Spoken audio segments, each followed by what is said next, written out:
Olá, querido, graça e paz. Estamos aqui mais uma aula do nosso seminário. A gente tem falado aí na questão de introdução ao Antigo Testamento.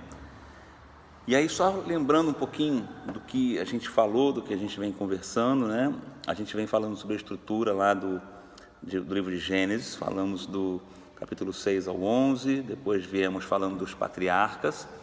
Entramos na questão de Moisés e Josué, né? E a gente vem explicando que no decorrer desse tempo, o Antigo Testamento ele vem trazendo as informações da construção de Israel, o seu conceito como nação, como povo, as suas bases religiosas e as suas bases legais. Na aula passada a gente falou sobre juízes e a gente vai estar direcionando para a questão da monarquia, tá? E também do profetismo. A gente vai estar estudando sobre isso, mas eu quero dar uma relembrada e uma aprimorada também sobre a questão de juízes. Colocamos um texto aí, tá? Um texto que nós escaneamos de um livro, tá? O nome do livro está aqui comigo, a Bíblia, Introdução Historiográfica e Literária, editora Vozes, tá? Que é uma iniciação à teologia.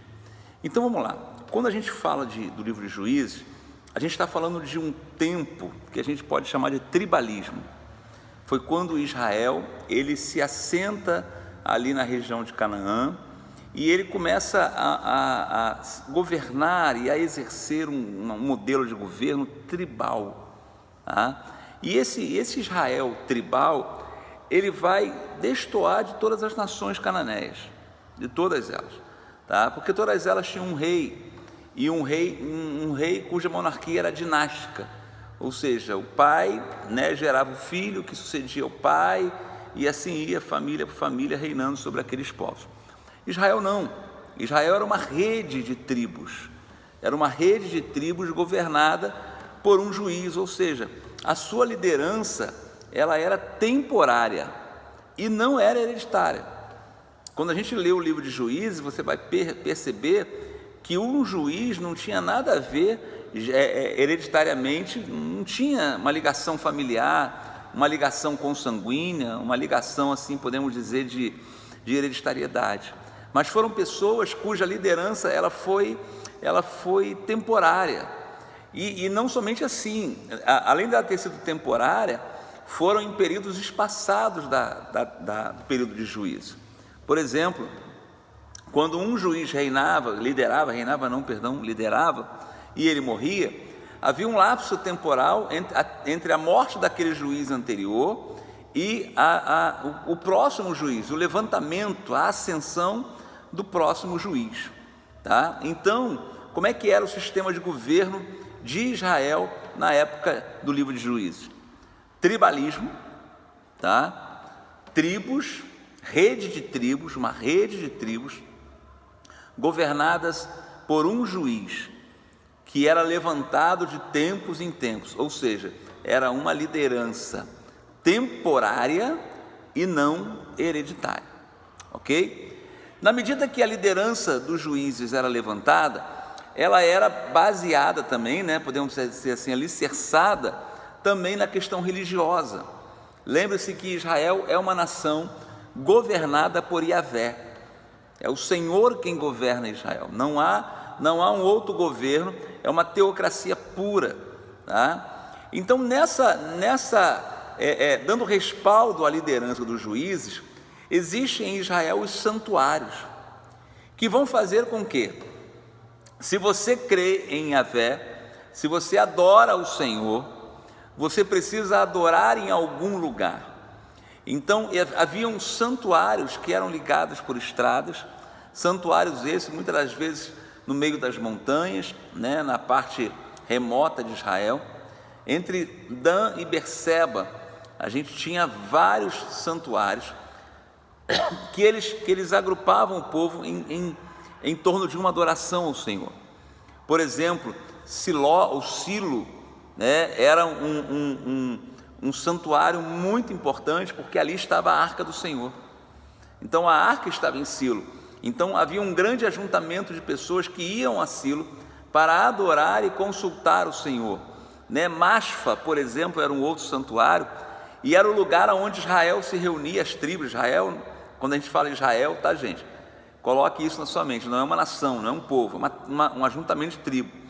Então, as tribos iam até Masfa para realizar as suas assembleias, as suas reuniões, por exemplo, as convocações de guerra, as necessidades de uma tribo, né, de auxílio a outra tribo. Aonde era decidido isso?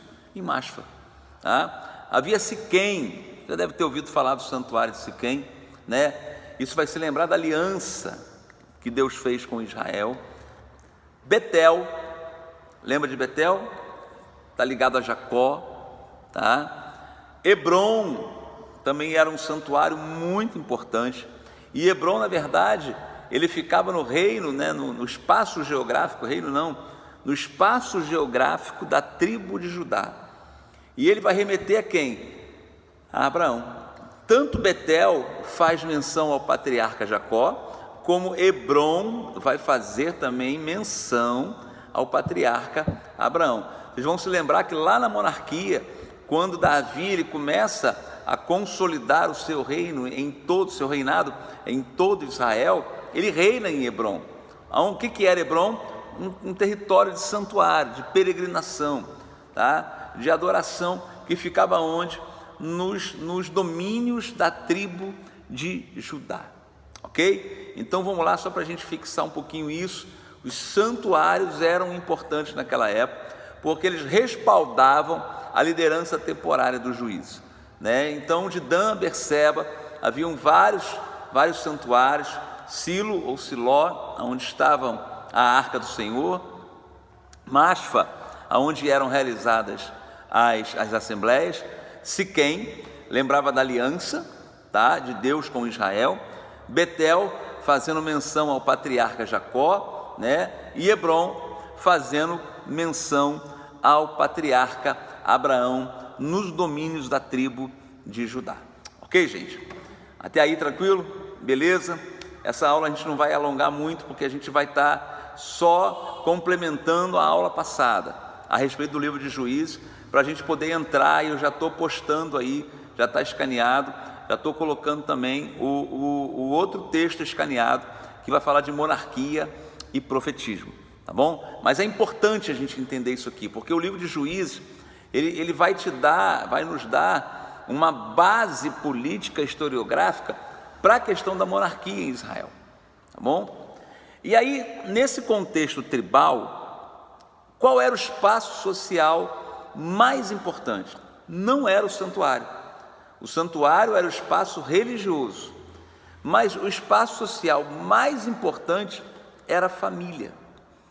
A família era o espaço social mais importante em Israel naquele tempo. Era onde se aconteciam as relações sociais, os casamentos, né, as heranças, a continuidade da tradição oral, as celebrações da Páscoa, as celebrações festivas. Então, dentro da família, a família era naquele momento ali o espaço social mais importante. Isso vai mudar no futuro, tá? Isso vai mudar no decorrer da história de Israel, mas nesse tempo aqui, né, em Juízes, é o tempo da família. Isso a gente pode trazer para a gente, né? Nós hoje precisamos resgatar a questão da família como o melhor espaço social para nós, né? E não somente espaço social, porque no advento do discipulado a gente tem percebido que também nas famílias há um espaço religioso de ensino, de compartilhamento da palavra, né? De entendimento, que lá em Atos, olha que coisa linda, né? O Antigo Testamento ele está sempre linkado, conectado com o Novo Testamento.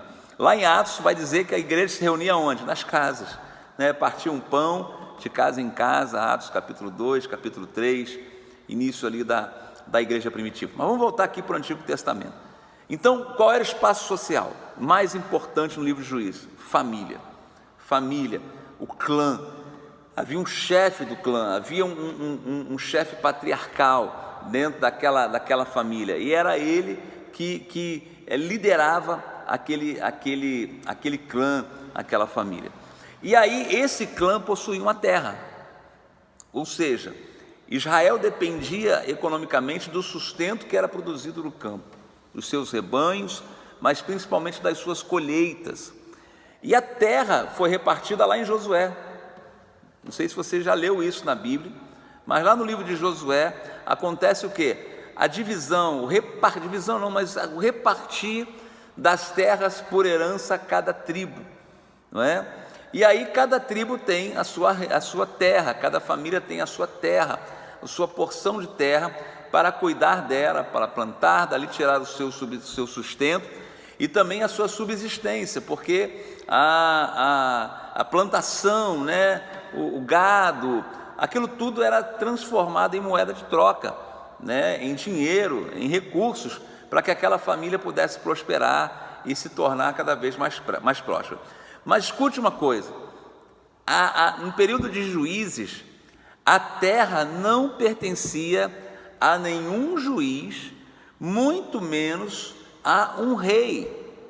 Por mais carismático, poderoso, né, famoso, influente que fosse aquele juiz ou aquela juíza, mas a terra não pertencia a ele não tinha ingerência sobre a terra pertencia ao Senhor, a Yahvé, né? A terra de Israel nesse tempo, ela não pertencia a ninguém, não havia um dono, podemos dizer assim, como a gente vai ver na monarquia, o rei, né? E a gente vê isso até hoje, o ius imperium, o direito imperial, né? Que a gente vê no direito, que é o governo, ele detém a terra.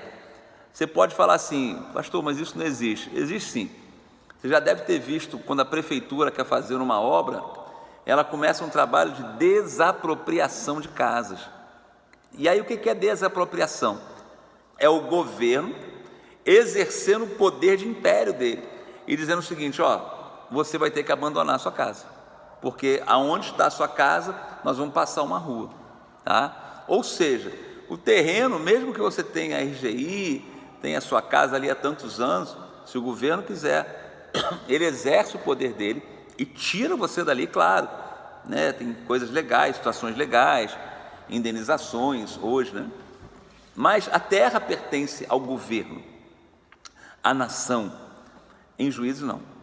Em Juízes a terra pertence a Yahvé, pertence ao Senhor. É Ele que é o dono da terra, Ele que é o Senhor de Israel, né? E aí a gente vai se lembrar de Salmo 24, o Senhor pertence à terra, né? O mundo e tudo que nela se contém. O que o salmista está dizendo? Dizendo o seguinte, tudo é do Senhor, a terra é do Senhor, Israel é do Senhor, tá? Então guarde também isso, não há um dono de uma terra. A tribo, ela recebeu aquela terra por herança, para cuidar, para administrar, mas a terra pertence ao Senhor.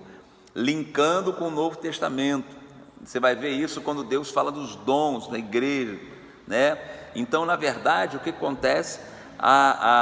Deus te dá um dom, Deus te dá um ministério, mas ele não é seu, é do Senhor, é para servir a igreja, né? É para servir ao reino, né? Israel, na época de Juízes, a mesma coisa. Ok, gente? Tranquilo?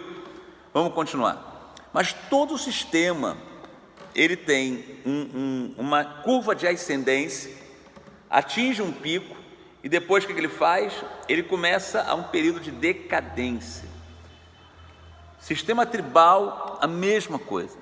Ele começa bem com Josué entrando em Canaã, fazendo as guerras, estabelecendo locais, determinando heranças, tá? Mas ele faz o quê? Ele chega a um ponto que o tribalismo começa a ruir. E uma das causas para essa decadência do sistema tribal em Juízes é justamente a questão econômica, né? Por quê? Porque havia diferença econômica entre tribos. Haviam tribos que eram mais ricas, podemos dizer assim, mais abastadas, mais poderosas economicamente do que outras tribos. E aí o que acontece? E isso acontece até hoje, tá, gente? Em geopolítica mundial, a mesma coisa. Quando você tem um povo que ele é economicamente mais poderoso que um outro povo, o que acontece? esse povo superior economicamente, ele acaba dominando, ou podemos dizer assim, anexando aquele outro povo a si. Talvez hoje não aconteça a anexação de territórios, até porque existem leis muito bem definidas no nosso tempo para a questão de guerras, invasão e assimilação de territórios. Mas naquela época, como é que o tribalismo foi caindo em decadência? Diferença econômica entre as tribos. Haviam tribos mais economicamente fortes, saudáveis e viáveis do que outras. E isso, grande em parte, se deve à questão da herança. A herança foi dada, algumas tribos ficaram com terras que não eram tão férteis ou com funções que não eram tão, podemos dizer assim, boas, entre aspas, do que outras tribos. Um exemplo disso era Judá. No sul de Israel, o que a tribo de Judá vai fazer? Ela vai anexar a tribo de Simeão. Não que a tribo de Simeão ela vai deixar de existir, não é isso. Mas, por exemplo, o território que pertencia à tribo de Simeão, a herança, ela vai passar a ser migrada, anexada ao território de Judá. Gente, uma tribo economicamente melhor do que a outra, mais forte, ela tem condições de sustentar uma guerra melhor do que a outra tribo. Então você imagina uma tribo que consiga manter economicamente uma guerra, e a guerra é cara para se manter, até hoje, uma guerra é muito cara para você mantê-la. Naquela época não era diferente, tá? Então o que essa tribo mais forte faz? Ela chega para outra menor e fala assim: eu tenho condições de te ajudar, eu tenho condições de sustentar com trigo, eu tenho condições de te mandar alguns guerreiros, eu tenho condições de dar toda a estrutura, a logística, para que você possa embrenhar essa campanha, ou te proteger, Então isso vai fazendo o quê? Aglutinação de tribos. Então no Reino do Sul, o que Judá faz? Pega Simeão. Norte, quais eram as tribos, podemos dizer, mais abastadas? As meias tribos de José, Efraim e Manassés. O que Efraim e Manassés vão fazendo? Vão aglutinando outras tribos menores. Por incrível que pareça, duas meias tribos, Efraim e Manassés, elas formam as duas uma tribo só. Elas vão se tornar economicamente mais fortes que algumas outras e vão aglutinando elas em si. Agora repare só, entenda comigo uma coisa: como é que essa mexida política e econômica das tribos, se aglutinando, se ajuntando, uma anexando a outra, ela vai começar a desenhar a futura divisão norte-sul de Israel, já no período monárquico depois de Salomão. Como é que coisa, né? Quando a gente vai falar lá no período de monarquia, com a divisão de Israel nos dois reinos, Reino do Norte, 10 tribos, capital Samaria, Reino do Sul, 2 tribos, capital Jerusalém. Como é que se dá isso? Porque ninguém chegou lá com uma linha, pegou o desenho do mapa de Israel e falou assim: vamos desenhar uma linha no meio, para lá ficam vocês e para cá ficam a gente. Não, o que eles fizeram? Já era consequência do que acontecia em Juízes. Lá em Juízes acontecia o quê? A aglutinação de tribos por questões econômicas, que vai acontecer e vai levar isso para onde? Divisão, racha, cisma, guerra civil, depois de Salomão, divisão de Israel nos reinos norte e reino sul. Está claro até aí, gente? Está claro? Deixa eu pegar minha água aqui. Quer água?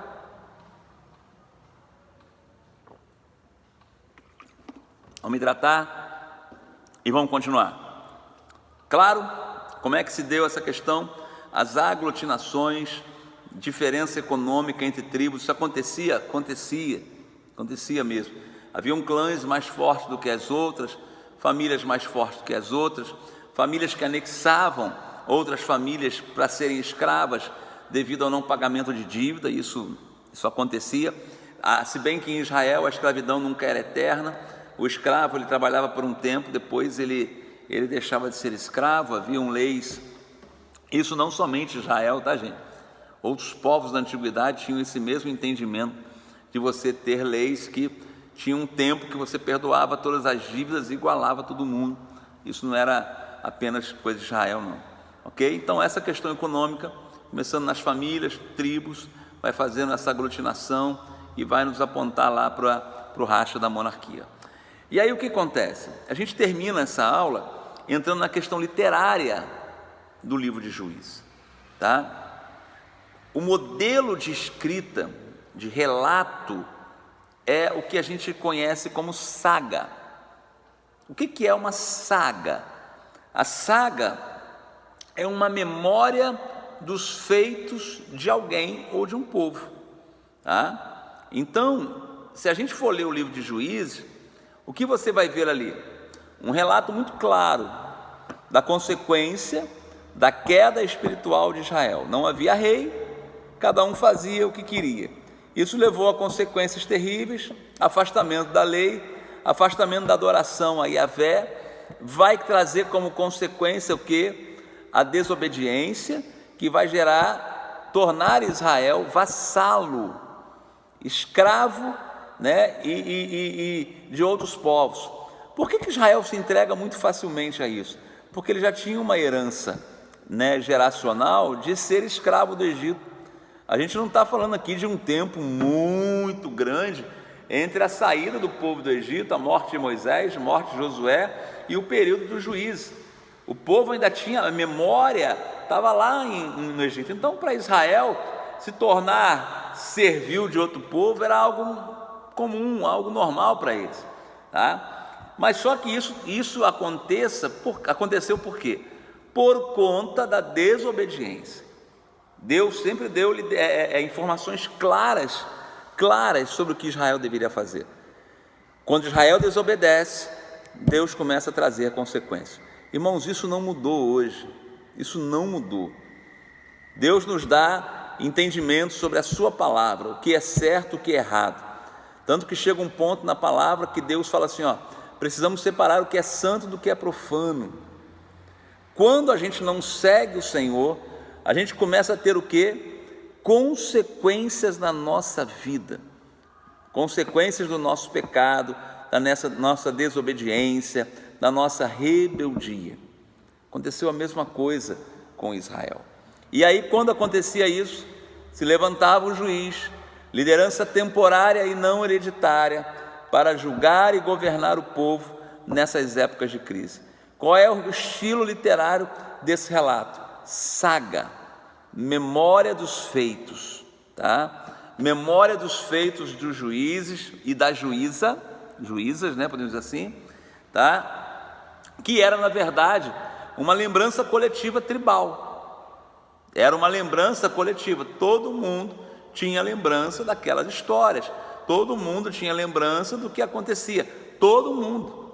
E aí, veja se não é um livro de sagas, e as sagas mais conhecidas são a saga de Débora, são os juízes que a gente se lembra mais, né?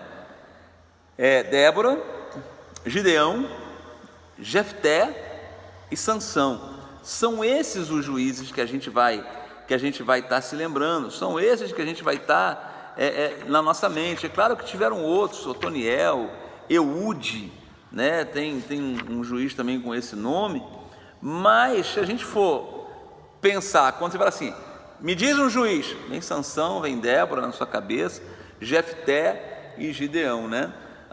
Jefté, às vezes ele é lembrado mais sobre aquela questão da filha dele, né? Uma questão muito complexa, gera muitos debates sobre isso, mas não tem muito debate não, irmãos. Está muito claro ali o que aconteceu com Jefté, né? E é um alerta. Deus é tão bom que isso entrou na palavra de Deus, entrou nos relatos do Antigo Testamento, para a gente tomar cuidado com aquilo que a gente fala, com aquilo que a gente abre a boca e com aquilo que a gente se compromete, os votos que fazemos, né? Então Jefté está ali, Jefté, Gideão, Débora, Sansão e outros juízes daquele tempo, né, juízes daquela época, que vão estar escritos numa modalidade saga, memórias dos feitos dele, né, memórias dos feitos das guerras de Sansão, né, de como ele termina cego, porém destruindo mais filisteus na sua morte do que em vida.